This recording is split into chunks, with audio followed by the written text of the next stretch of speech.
সব শান্তিপূর্ণ প্রতিবাদের অধিকারকে যুক্তরাষ্ট্র সমর্থন করে এবং বাংলাদেশ সরকারের কাছে বিষয়টি স্পষ্ট করা হয়েছে বলে জানিয়েছেন দেশটির পররাষ্ট্র দপ্তরের মুখপাত্র ম্যাথিউ মিলার। সোমবার মার্কিন স্থানীয় সময় সোমবার প্রেস ব্রিফিংয়ে কথা বলতে আসেন পররাষ্ট্র দপ্তরের মুখপাত্র ম্যাথিউ মিলার। সে সময় ভারতীয় সাংবাদিক প্রশ্ন করে বলেন, আওয়ামী লীগের শান্তিপূর্ণ সমাবেশে সংঘবদ্ধ হামলার খবর শোনা যাচ্ছে। নারীদের উপর হামলা, সংখ্যালঘুদের উপর হামলা, সাংবাদিকদের জেল ও প্রেস অ্যাক্রিডিটেশন কার্ড বাতিল করা হয়েছে। নূর হোসেন দিবসে আওয়ামী লীগের সমাবেশ করার ঘোষণা ও সেটিতে বাধা প্রদান, বাংলাদেশের সংখ্যালঘুদের ওপর কথিত নির্যাতন, বিতর্কিত সাংবাদিকদের আটক ও প্রেস অ্যাক্রিডিটেশন কার্ড বাতিলের বিষয়টি নিয়ে প্রশ্নের জবাব দিয়েছে যুক্তরাষ্ট্র। এক ভারতীয় নারী সাংবাদিক বিষয়টি নিয়ে প্রশ্ন করেছেন। স্থানীয় সময় সোমবার যুক্তরাষ্ট্রের পররাষ্ট্র দপ্তরে প্রেস ব্রিফিংয়ে কথা বলতে আসেন পররাষ্ট্র দপ্তরের মুখপাত্র ম্যাথিউ মিলার। এতে ভারতীয় সাংবাদিক প্রশ্ন করেন, আওয়ামী লীগের শান্তিপূর্ণ সমাবেশে সংঘবদ্ধ হামলার আশঙ্কাজনক খবর শোনা যাচ্ছে। নারীদের উপর হামলা, দর্শক মন্ডলী আসসালামু আলাইকুম রাহমাতুল্লাহ। আশা করি সবাই ভালো এবং সুস্থ আছেন। স্বাগত জানাচ্ছি আমাদের আরেকটি নতুন ভিডিওতে। সুপ্রিয় দর্শক মন্ডলী, ভিডিওর থাম্বনেল, টাইটেল ও ভিডিওর কিছু অংশ বিশেষ দেখে আপনারা ইতিমধ্যে বুঝতে পারছেন যে আজকের ভিডিওটি কতটা গুরুত্বপূর্ণ। সুপ্রিয় দর্শক মন্ডলী, আসুন আমরা সেই অংশ বিশেষগুলোর বিস্তারিত জেনে আসি। তার আগে আপনাদের প্রতি ছোট্ট একটা রিকোয়েস্ট, যারা আমার চ্যানেলে নতুন, চ্যানেলটি অবশ্যই সাবস্ক্রাইব করে দিবেন। অবশ্যই সম্পূর্ণ ভিডিওটি ধৈর্য সহকারে দেখতে থাকুন, একটি লাইক দিয়ে। সব শান্তিপূর্ণ প্রতিবাদের অধিকারকে যুক্তরাষ্ট্র সমর্থন করে এবং বাংলাদেশ সরকারের কাছে বিষয়টি স্পষ্ট করা হয়েছে বলে জানিয়েছেন দেশটির পররাষ্ট্র দপ্তরের মুখপাত্র ম্যাথিউ মিলার। সোমবার মার্কিন পররাষ্ট্র দপ্তরের প্রেস ব্রিফিংয়ে ভারতের এক সাংবাদিক বাংলাদেশে আওয়ামী লীগের সমাবেশে বাধা এবং সাংবাদিকদের অ্যাক্রিডিটেশন কার্ড বাতিল নিয়ে প্রশ্ন করেন।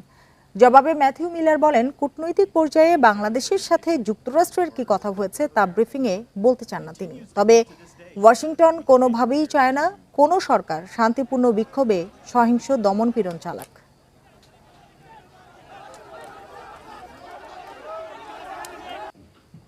যুক্তরাষ্ট্রের পররাষ্ট্র দপ্তরের নিয়মিত প্রেস ব্রিফিংয়ে নূর হোসেন দিবসে আওয়ামী লীগের সমাবেশ করার ঘোষণা ও সেটিতে বাধা দেওয়া, বাংলাদেশি সংখ্যালঘুদের উপর কথিত নির্যাতন, বিতর্কিত সাংবাদিকদের আটক ও প্রেস অ্যাক্রিডিটেশন কার্ড বাতিলের বিষয় নিয়ে প্রশ্ন করেছেন এক ভারতীয় নারী সাংবাদিক।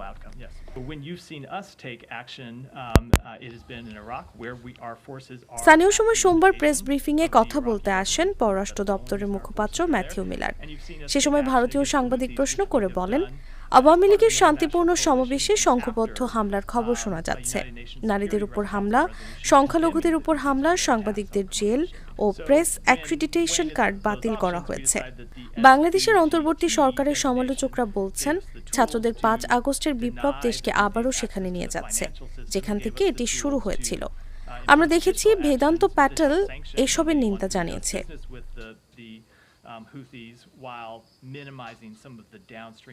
বাংলাদেশের অন্তর্বর্তী সরকারের সঙ্গে এ বিষয়ে আপনার কি কথা হয়েছে? জবাবে মিলার বলেন, বাংলাদেশের সঙ্গে আলাদাভাবে কি কথা হয়েছে সেটি আমি এখানে বলবো না। তবে আমরা বাংলাদেশ সরকারের কাছে স্পষ্ট করেছি, যেমনটা আমরা বিশ্বের সব দেশের কাছে করি, যে আমরা শান্তিপ্রিয় আন্দোলনকে সমর্থন করি ও আমরা চাই না সরকার কোনোভাবে শান্তিপ্রিয় আন্দোলনে সহিংস দমনপীড়ন চালাক। এরপরে বাংলাদেশের সংবিধান থেকে ধর্মনিরপেক্ষতা বাদ দেওয়ার বিষয়ে প্রশ্ন করেন ওই ভারতীয় সাংবাদিক। তিনি বলেন, ধর্মীয় সংখ্যালঘুদের উপর ক্রমবর্ধমান হামলার মধ্যেই সম্প্রতি বাংলাদেশের অ্যাটর্নি জেনারেল সংবিধান থেকে ধর্মনিরপেক্ষতা বাদ দেওয়ার বিষয়ে কথা বলেছেন। এ বিষয়ে আপনার কি বলার আছে? জবাবে মিলার বলেন, তিনি প্রশ্নটি আমলে নিচ্ছেন ও এই বিষয়ে তাদের কিছু বলার আছে কিনা তা পরে জানাবেন।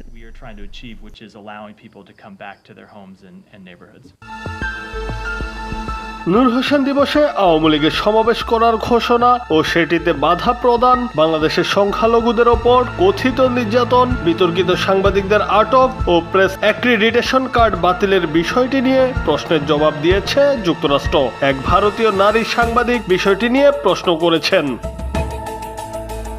স্থানীয় সময় সোমবার যুক্তরাষ্ট্রের পররাষ্ট্র দপ্তরে প্রেস ব্রিফিংয়ে কথা বলতে আসেন পররাষ্ট্র দপ্তরের মুখপাত্র ম্যাথিউ মিলার। এতে ভারতীয় সাংবাদিক প্রশ্ন করেন, আওয়ামী লীগের শান্তিপূর্ণ সমাবেশে সংঘবদ্ধ হামলার আশঙ্কাজনক খবর শোনা যাচ্ছে। নারীদের উপর হামলা, সংখ্যালঘুদের উপর হামলা, সাংবাদিকদের জেল এবং প্রেস অ্যাক্রেডিটেশন কার্ড বাতিল করা হয়েছে। বাংলাদেশের অন্তর্বর্তী সরকারের সমালোচকরা বলছেন, ছাত্রদের 5 আগস্টের বিপ্লব দেশকে আবারও সেখানে নিয়ে যাচ্ছে যেখান থেকে এটির শুরু হয়েছিল। আমরা দেখেছি বেদান্ত প্যাটেল এসবের নিন্দা জানিয়েছে। বাংলাদেশের অন্তর্বর্তী সরকারের সঙ্গে এই বিষয়ে আপনার কি কোনো কথা হয়েছে? জবাবে মিলার বলেন, বাংলাদেশের সঙ্গে আলাদাভাবে কি কথা হয়েছে সেটি আমি এখানে বলবো না, তবে আমরা বাংলাদেশ সরকারের কাছে স্পষ্ট করেছি যেমনটা আমরা বিশ্বের সব দেশের কাছে করি। আমরা শান্তিপ্রিয় আন্দোলনকে সমর্থন করি এবং চাই না সরকার কোনোভাবে শান্তিপ্রিয় আন্দোলনে সহিংস দমনপীড়ন চালাক। এরপর ওই ভারতীয় সাংবাদিক বাংলাদেশের সংবিধান থেকে ধর্ম নিরপেক্ষতা বাদ দেওয়ার উদ্যোগের বিষয়ে প্রশ্ন করেন এবং জিজ্ঞেস করেন এই ব্যাপারে তার কিছু বলার আছে কিনা। জবাবে মিলার বলেন, তিনি বিষয়টি টুকে রাখবেন এবং তাদের কিছু বলার আছে কিনা দেখবেন। এদিকে সরকার পতনের পর থেকে ভারতের গণমাধ্যমগুলো বাংলাদেশ নিয়ে একের পর এক গুজব ছড়িয়ে যাচ্ছে। বিষয়টি নিয়ে নিন্দা জানিয়েছে বিভিন্ন মহল। জুনায়েদ আহমেদ, বাংলা টিভি।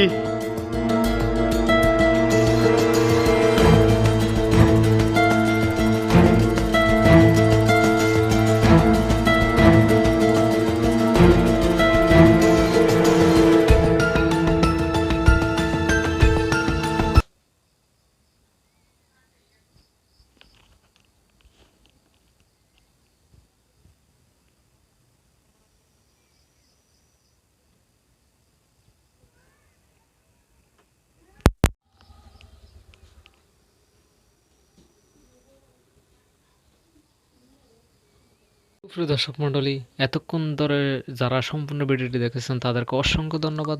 সুপ্রিয় দর্শক মণ্ডলী, এরকম ব্রেকিং নিউজ এবং বিশেষ আলোচিত ভিডিওগুলো পেতে এবং নিউজগুলো পেতে আমাদের চ্যানেলটি সাবস্ক্রাইব করুন। সুপ্রিয় দর্শক মণ্ডলী, ইতিমধ্যে যারা সাবস্ক্রাইব করেছেন তাদেরকে অসংখ্য ধন্যবাদ। আর যারা সাবস্ক্রাইব করেননি আপনাদের সাবস্ক্রাইব করার জন্য বিশেষ অনুরোধ জানাচ্ছি। সুপ্রিয় দর্শক মণ্ডলী, সুস্থ থাকুন, ভালো থাকুন, দেখা হচ্ছে পরবর্তী ভিডিওতে। আসসালামু আলাইকুম।